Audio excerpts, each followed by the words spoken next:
I have one question. Why do white people get more rights than black people?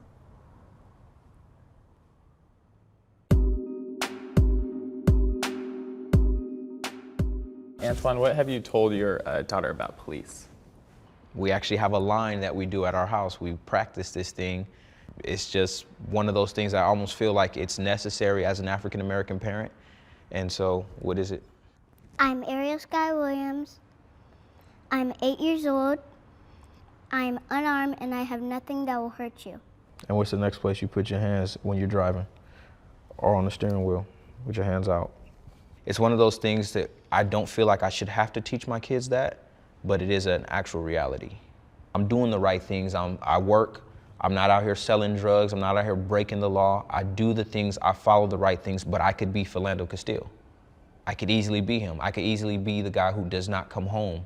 Or I can be picking up my kids from school and be the guy who gets shot in the car with her in the back seat. That could easily be my story. Are you afraid of the police? Sometimes. Are you afraid of police? I'm not afraid of all police. I'm afraid that I may be at the wrong place at the wrong time. Do you know what racial profiling is? No. Do you remember the time when I was at Walmart and the guy stopped me because he thought I was stealing when I had the diapers? I'm walking out, have him on my shoulder, have my son in my other hand, and the guy stops me and asks me for my receipt. And I was like, okay, I'm not thinking anything of it.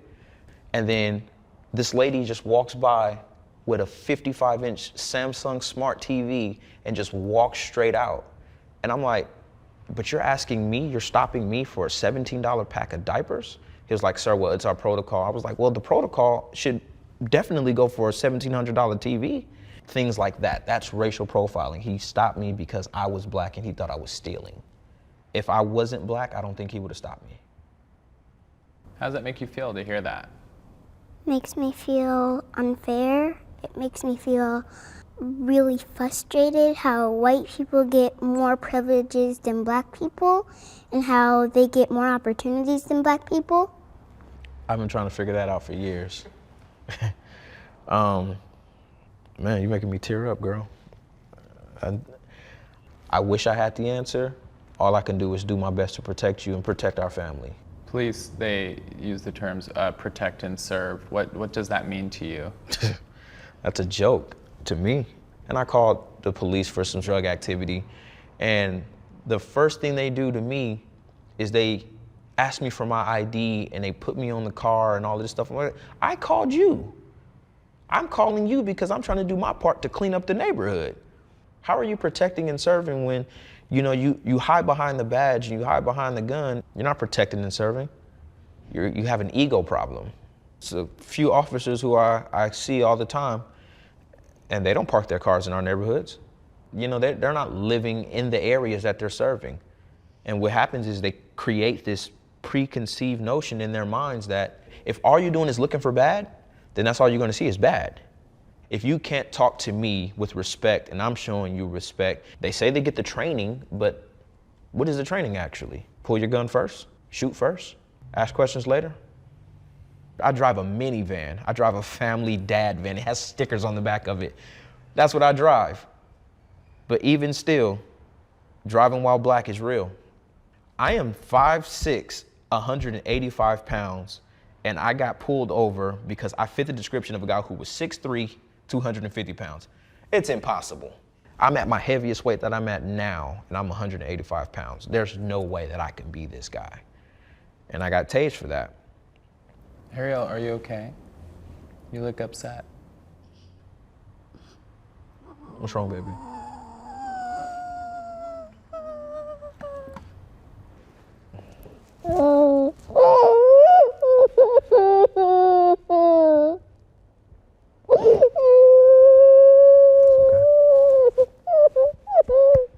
We're strong. We make it through everything, right?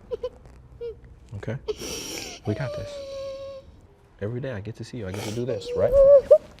All right, come on. Let's calm down. Let's finish this, all right? You good? You're making me cry.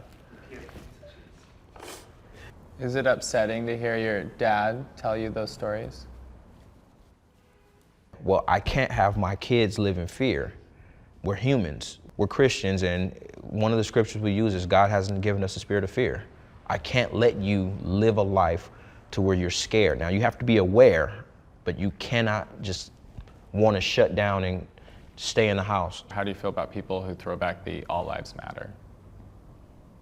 If your house was on fire, burning up, and I have a water hose, do you want me to take care of your house, or am I going to say all houses matter and pour water on the house that's not on fire? That's how I look at it. You're not on fire. So since you're not on fire, it's not real to you. All lives are not being targeted. It's a difference. I'm more afraid for my sons. I have 2 sons. That's what I'm more afraid for. Black men have always been looked at as thugs, as ruffians, as things like that. For instance, when you heard about Alton Sterling, what was the description you heard? A big black man. That's what you heard. The reality was he was another black man. He was a man. Does he have to be a big black man? That makes him sound like he's a gorilla. We're not animals. But if you were to get pulled over or they were looking for you, it would be an unknown male. I'd say make races more fair And how do we go about doing that? by not just targeting black people because they're just black. Do it for a reason, not because they're scared. Like I said in the beginning, I don't know what to do to change it. I don't know what to do. I can just educate my kids and educate my family. I feel like it all starts with people actually getting involved in their communities. Our heads are in the wrong places. We're in the wrong spaces. Take your life serious. Invest in the things that are worth investing in. Quit investing in shoes and dumb stuff. Invest in you.